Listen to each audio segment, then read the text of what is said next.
अडानी को कितना नुकसान हुआ और क्यों हुआ। 25 जनवरी को हिंडनबर्ग ने रिपोर्ट जारी की।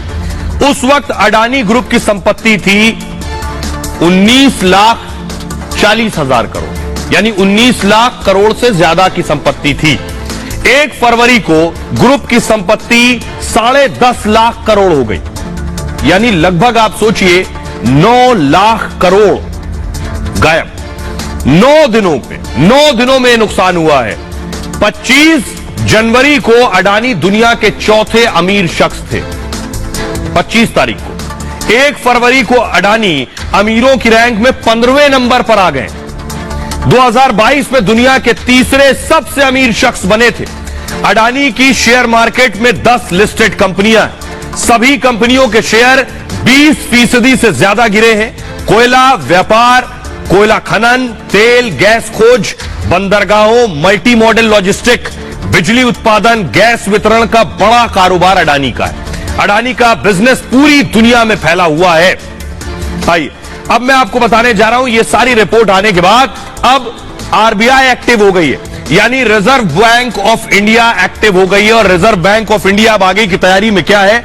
रिजर्व बैंक ऑफ इंडिया अब जानना चाहती है कि इस रिपोर्ट में कुछ सच है या सिर्फ झूठ और फरेब है, क्योंकि एंडरसन के बारे में मैंने आपको बताया था, हिंडनबर्ग का जो मालिक है रिसर्च कंपनी का, वो खुद भी इसी तरह का काम करता रहा है।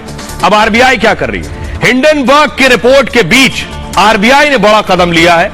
आरबीआई ने अडानी ग्रुप को लेकर जानकारी मांगी है कि बैंकों से कंपनियों को दिए लोन की जानकारी आप दीजिए।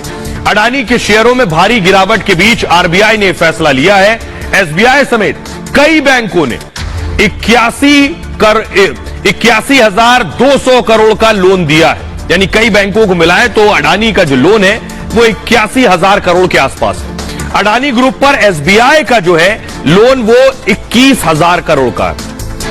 पीएनबी का 7,000 करोड़ का कर्ज है। एलआईसी ने अडानी को लगभग 36,474 करोड़ रुपए कर्ज दिया है। एलआईसी ने अडानी ग्रुप में लगभग 1% निवेश किया है। एलआईसी का निवेश है ये।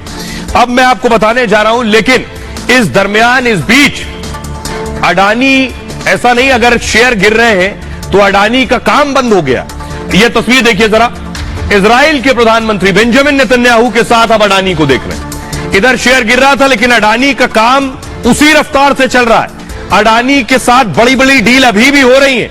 विदेशी बैंक अभी भी उन्हें पैसा दे रहे हैं। देखिए जरा बेंजामिन नेतन्याहू के साथ जो ये मुलाकात हुई, इस मुलाकात में आखिर क्या हुआ है ये आपको बताता हूं। ये आप देख रहे हैं, दोनों की मुलाकात हुई और इजराइल में हाइफा पोर्ट को लेकर इजराइल के साथ डील हुई अडानी। इस दौरान बेंजामिन नेतन्याहू और अडानी मौजूद रहे। नेतन्याहू ने अडानी को पोर्ट ऑफ हाइफा सौंप दिया है। अडानी ने कहा अब्राहम समझौता गेम चेंजर साबित होगा। नेतन्याहू ने इसे इजराइल के लिए बहुत बड़ा करार बताया है। हाइफा इजराइल का दूसरा सबसे बड़ा पोर्ट है। इससे दोनों देशों के बीच संपर्क में सुधार होगा। अडानी इजराइल की कंपनी गेडोट ने टेंडर हासिल किया है। $1.18 बिलियन में टेंडर हासिल किया गया है। डील में अडानी की हिस्सेदारी 70% की है।